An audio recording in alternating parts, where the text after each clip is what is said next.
Good afternoon, everyone. Thanks for coming out to talk about our football team today. It was great to be back on the field yesterday and back on a normal Monday, if you will, in the swing of game week. I think it was also beneficial to have the recovery time for our players and to allow them to rest up and catch up on their books and academics. And it was also great for our staff to get out and recruit nationally and get to see some unbelievable players here in the state of Texas last Thursday and Friday night. So that was a lot of fun. This weekend, we play a very experienced, tough UTSA football team. I got a lot of respect for Coach Traylor and what he's done with that program, but also what he did as a head high school football coach in the state. Obviously, he's an unbelievable coach. They're the top team in our conference, and they are sound in all three phases. They bring a lot to the table, and they are a good football team. So I'm confident with how we've been preparing thus far, and I know the team shares the same excitement that I do about playing in San Antonio on Saturday.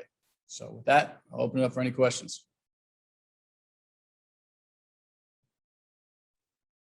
Hey, Coach.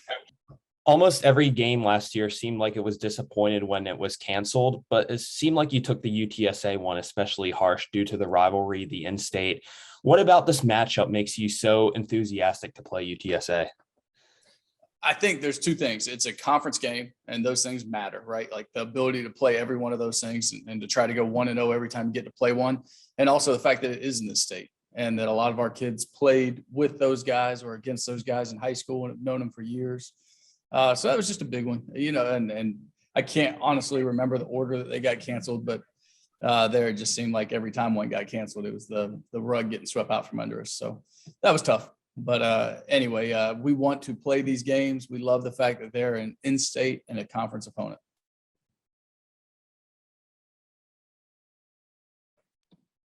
And Mike, you talked about getting some things cleaned up and getting healthy during the bye week.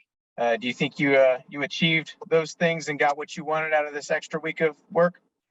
Yeah, Matt, it was a great week. It was a great week because we were able to get healthy, healthier. I guess nobody's healthy in week 7 of the college football season, but we got some guys back and they look great. And then we also got some young guys some work and had an opportunity to have an opportunity bowl, if you will, and got to see those guys fly around. And that's going to be awesome because it's going to allow us to move some of those guys up the depth chart and get them more involved this year, whether it's in special teams or a role on offense and defense. So I would say it was a very good bye week.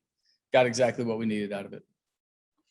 So kind of encouraging. It felt like last year you lost guys and by the end of the season you had nobody left. Is it a bit funner this year that you're actually getting some of those pieces back? Yeah. Now, Matt, we're at Rice and covering Rice. We can't say funner. I've been told that multiple times, but it is more fun. It is more enjoyable to have the right players out there and the guys that you anticipate. And we're certainly all better coaches when we have our ones and our twos out there and have those guys in the right spots. It makes us look and feel better about everything we're doing. It's again, been really good to continue to see our offense take steps forward and continue to build. And it's been great for our defense to take a big step forward in the last game and then to be able to build on that some last week. So it's been a good couple of weeks. And then on that offense, in your eyes, where is Jake Constantine and Luke McCaffrey, your kind of two quarterbacks? Where are they on the progression of really getting up to speed and having the mastery you'd like them to coming into the next half, if you will? Yeah, I think they took some really good steps, and every week is just reps on top of reps. And that's how we all learn. And that's how we get more comfortable within systems. I think we've talked about it many times. Like some people learn visually by seeing, some people learn auditorily by hearing. We all learn best kinesthetically by doing. And so the more time on task and the more reps they can get, I just believe reps are the mother of all learning. So they're all doing better. Now, I'm not sure any of them are Lamar Jackson yet. I thought that performance of completing 80% of his passes for 460 yards and rushing for 60 was pretty dominant in the old National Football League last night. But in any case, we're pleased with where our two quarterbacks are, and they're continuing to come along. And then on the topic of watching football, I know you got to look at UTSA over the bye week. What stands out to you about their team getting that shootout with Western Kentucky, but can play some defense too? Yeah, I think they're an outstanding defense. We had a chance to start watching their tape last week, and here's what I see. I see a bunch of guys that, some defenses we play, it's all about the scheme, and it's this guy swinging from this vine and that vine and from out of bounds. And And they're not like that. They feel like they can dazzle you with dance instead of baffle you with BS. And they do such a good job. Matter of fact, you watch their explosive cut up, and I don't know if there's a single run when they're just in their 3-4 playing their technique, because they have these strong guys that are unbelievable with their hands, and they get their hands on you like a two-gapper does, and they're blocked until they're not, and then they violently shed. And it reminds me a lot of playing the Pittsburgh Steelers back in the 08, 09, 10 seasons. Like, they are just so good with their hands and shedding. And so anyway, you watch this explosive cut up, and the only time you see explosive runs is when they're out of position. Maybe they called a blitz and somebody didn't make the trip to their gap, or maybe somebody peeks inside. That might be the only ones against their base 3-4, but they are so good at what they do. Their safeties are so active. I don't know that our conference has seen a defense like this since maybe 2018 UAB. I mean, it is just a dominant group out there. It's an old veteran group. I think 9 of their 11 starters are seniors or super seniors. They're a very good group. They're very well coached. And, you got players like Rashad Wisdom and the nose guard, number 1. I've drawn a blank on his name, but he's outstanding. He's just a space hog and explosive and everything else you want him to be. So it's really hard as a nose in the 3-4 scheme to be both of those. A lot of times you're just a space hog that's going to play on the backside hip. That's not who he is. I mean, he has the ability to make plays, to get off blocks, and he does it, and all their defense. But so again, I'm so impressed with their defense and what they do, how well they've coached it up from a technique standpoint, and again, they're dazzling people with dance. They're doing a great job. Offensively, it all starts with Sincere. Like, he's such a great runner. He's as productive as any running back in our conference. I think he's over 3,000 yards rushing now. And then they got 2 explosive guys on the outside, Zachary Franklin, who we saw live and in person 2 years ago, and Josh Cephas, who our fans know because we had Aaron here. And the biggest difference to me in their last game was the growth of their quarterback. Frank Harris playing like a pro and looking like a pro and making throws down the stretch when they needed to. And then special teams wise, they're as sound as you're going to be with, probably the best specialists in our conference again. So they are, from top to bottom, an outstanding team. I believe the number I heard was 18 super seniors, which is outstanding. That's why they're so experienced. But my hat's off to them for how well they've coached up every area, every phase in terms of offense, defense, and special teams, and how violent they're playing. They're just a great challenge, man. Every area you look at, it's like there's no holes. They're just a solid football team that's going to make you earn everything. And then I know we spoke up your special games and trying to clean up some stuff on the home front. Any aha moments on that over the bye week? Anything that you were able to tweak to make you feel more comfortable going in the second half? I wish it was that simple, Matt. I wish it was like, hey, man, this scheme is not working, or it's this or that. It really comes down to people doing their job. So the aha moment is going to be reps, and it's going to be replacing some people, and that's the only way to do it. When you're talking about offense, defense, or special teams, you coach them at what you need them to do, and they can either do their job when the lights come on or not. And then we have to make decisions as coaches to make changes. And, seemingly right now, we're getting better at our place kicking situation.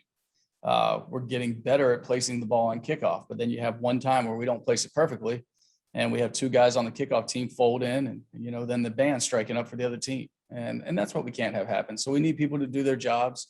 I have all the confidence in Coach Mano and what he's doing in this room, and the challenges that have been made to our old heads to make sure that we're getting what we need out of these meetings and the time on the field. So I'm encouraged, but there's no scheme change or any one thing we can do on all 6 units of special teams that's going to clean everything up. We've made the point to them that there's no second down on special teams, and that we have to be able to excel in that moment. And we can't have a cataclysmic event in one special team per game. We understand that we've got to do our job and do our job well to give our team the best chance to win. Coach, can you talk a little bit about your defense? I know against Southern Miss, I saw there's a whole bunch of INTs and a whole bunch of sacks. So you got to feel pretty good about that unit going against UTSA. Well, I feel great about the growth the defense is having. And the growth that I'm talking about is the 5 sacks. It's the 9 TFLs. It's playing on their side of the line of scrimmage and getting hits on the passer, even when they weren't sacks, or TFLs, but just getting hit after hit And those things lead to those INTs. We always talk about rush and coverage work together, and they do. So when you have a game with 4 INTs, you can about bet that the defensive line's getting after the quarterback's butt.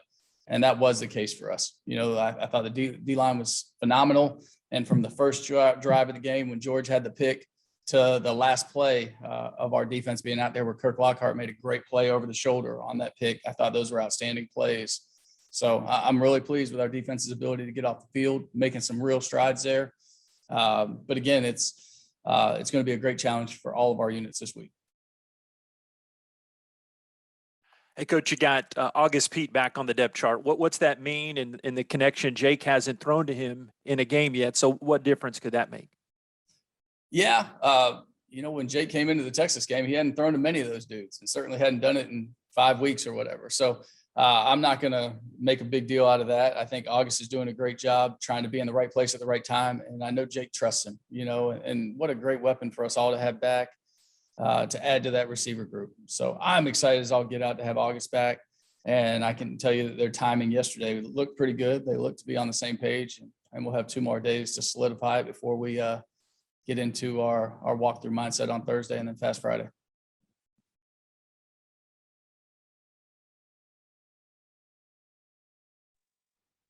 Anything else for Coach?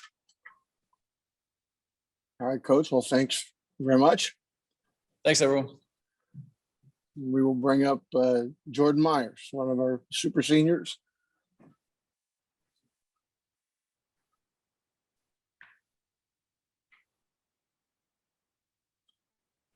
Jordan, just to open up, just talk a little bit about just how you were able to take advantage of the bye week and then flipping the focus back to this game. Yeah, bye weeks are always good. Good time for everybody to come together, rest up, get your feet back underneath you, and prepare for the weeks ahead. Because it's a long season. We got a lot of conference ball left to play. We got a lot of expectations that we have to meet. So, bye week came at a great time because we have a great opponent against us coming up this week. So, having our feet underneath us, having our minds right, having a little bit more time to prep and get ready to dominate is exactly what we needed. So I'm excited for this week. Floor is open for questions. Hey, Jordan, how big would a win against UTSA been? Because it's obviously a big rivalry, and do y'all see that as a big rivalry? Yeah, team right over there in San Antonio, not too far from us. It'd be a great win. They're a great team, and they're a great, presence in our conference right now. They're 6-0, so it kind of reminds me a little bit of how things were last year whenever we, went to Marshall. Whenever we was playing them, it was a great team. They were ranked. UTSA is on the cusp of being ranked as well, probably. But it's just another great opportunity. Usually don't like to look at the how many wins, how many losses a team has each week. You just go out and give the best that you have. You show up and prepare to win. You prepare to finish that week 1-0. So if we can put it all together like I know we can, and play 4 quarters of ball, then it'll be a great win for us.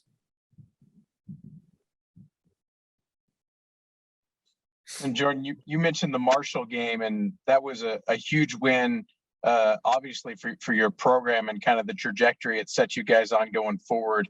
Every game you want to go 1-0 this week, but would there be an added bonus to beating UTSA, getting 3 games in a row, and kind of feeling like maybe y'all have gotten over that proverbial hump? Oh, most definitely. Big standard that we set in this program is that, we want to, go out and win enough games for bowl games and as well as conference championships. And I think with a win like this, people will really start to wake up and understand like, wow, okay, Rice is, here to play. Didn't have the best start of the season, but like we said, whenever we started our first conference game against Southern Miss, it's a new season. We're more focused on conference play.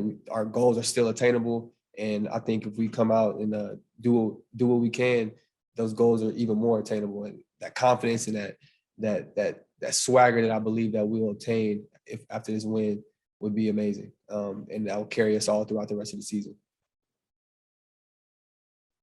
What's it going to take to get there? Because the last couple games, the 2 wins y'all put together, some better offensive performances. Is there another gear that y'all have to find to be able to beat an opponent like this? Oh, most definitely. It's going to have to be 4 quarters of ball from all aspects of the team. That's offense, defense, and special teams.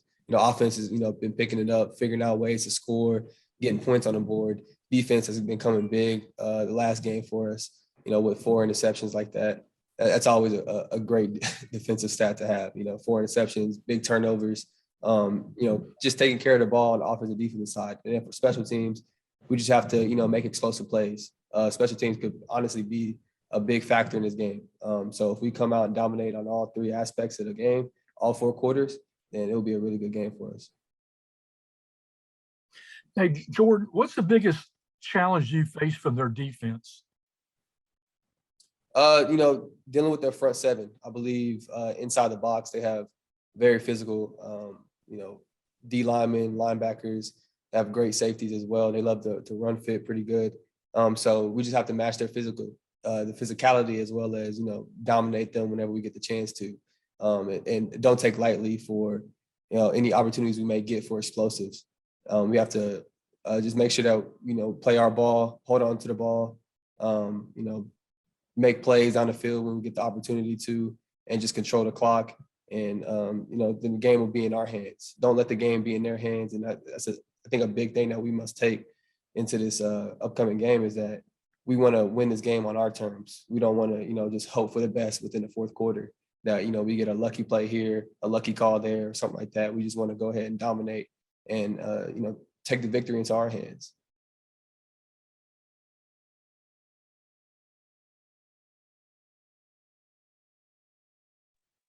Any more questions for Jordan?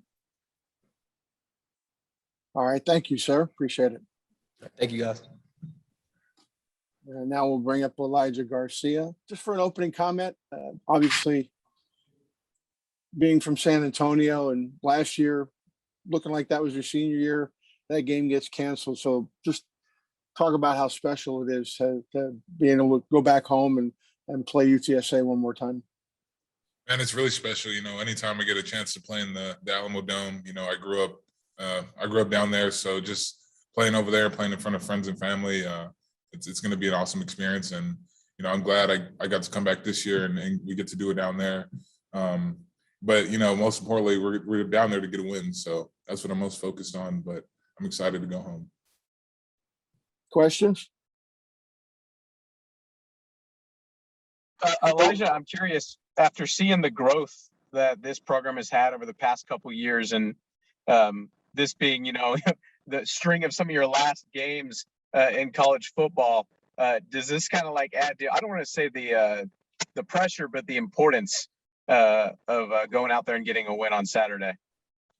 I mean, this game, it's a big one for us, and taking these guys down, I think, they're at the top of our conference right now, but taking them down, and that would shoot us up. So, not that every week, because every week's important, every week we go out there to get a win.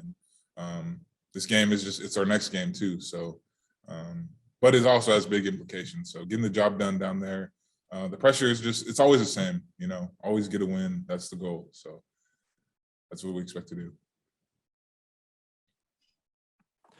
Elijah, against Southern Miss, like a lot this year, 4 of your 5 top tacklers on defense are on the defensive line. So what is it that's improved and just been steady really about that, your unit, that has led to that success? Man, it's just, we really take pride in just putting the ball down and just getting the job done. Like I remember texting Ikenna and Trey Schumann, I think Friday before the game, I said, hey guys, let's put something special on tape, because, if anything, just put it on us, put it on the front 7. Like, we got to go out there and get the job done. And I think the game showed that. Like, after the game, I think our performance showed that, hey, we take pride in this, and this is what we love doing. And if all else fails, put it on us, because, everyone on the team would do the same for us. Elijah, you talked about, every game's important. You want to win every game. But when you're playing a team that's, undefeated in mid-October, there's not that many of them out there. That's got to make you feel pretty good to play a team like that and you get a chance to give them their first loss. Oh yeah, I mean we've done it before. Just go back last year. I think the theme of that game was unwavering belief, and the guys are going to go into this game with the same thought process. They're just another team, and they're another group of guys trying to get the win like us. So, but we're ready. We're gonna get after them. So it's not too much added pressure, but we're gonna get after them. And not just UTSA, that's the big one. You got to look at 1 week at a time. But God, next week you got at UAB. So this is a kind of tough little 2 weeks here for you guys, isn't it? Pretty challenging. Oh yeah, it's going to be challenging, but like every week's a new challenge, But we know if we get when we get these next 2 wins, we're going to be at the top. So that's just the goal, and everyone in this building believes that we're going to go get the job done. So it's just what we got to do, and once we're there, we just got to keep rolling. Elijah, Bloom ran down the list of all the playmakers they have on offense. Obviously, for you guys, it's going to come down to stopping Sincere McCormick in that running game. Y'all faced him before. What can you tell me about his impact on the game and how y'all can neutralize it? He's a good running back. He's put up a lot of numbers the past couple of years, but like I said, the front seven, we put a lot of pride in stopping the run and putting the pressure on their quarterback to make big throws. So we're just going to go out there, play with our technique that Coach Calhoun drills in us every week. Getting off blocks, running off blocks, and just making plays. Because to stop a guy like that, you got to hit him hard, hit him often. So that's what we plan to do, and we're just going to go do it. And with Harris, talk about him. You've seen him before. Where has he progressed, and kind of tell us about him? I just remember playing him in high school, my senior high school, and it was he was pretty good back then. Pretty athletic quarterback, can run, and he's left-handed too, so it's a little different. Getting after him, but he's got the starting job down there now, so I think he's more confident in that role. But our job is going to be to rattle him in his own building. So that's the plan. Who won that game in high school? I believe he went to Clemens High School, so they won that game against us. But I played pretty well, if I remember correctly. And then I know Coach talked about getting healthy and getting some time. What was your biggest takeaway for you guys, maybe the front four, what you gained over the bye week? And a lot of guys, we're getting a lot of guys back that were injured and banged up. I know for me, I got to rest my legs a bit and, just heal up some minor bruises and stuff like that. But, it was just good to get off your feet for a couple of days. But, I'm excited to be back in this building and back to work. And because, it got a little boring over the weekend, just not, playing a game and watching games on TV, man. I was like, I want to be out there right now playing, traveling and stuff. So it's gonna be fun getting back to it. But I'm just glad to be back to work, honestly.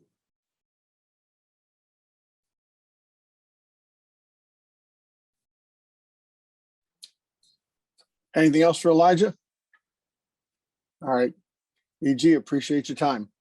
Thank you, guys.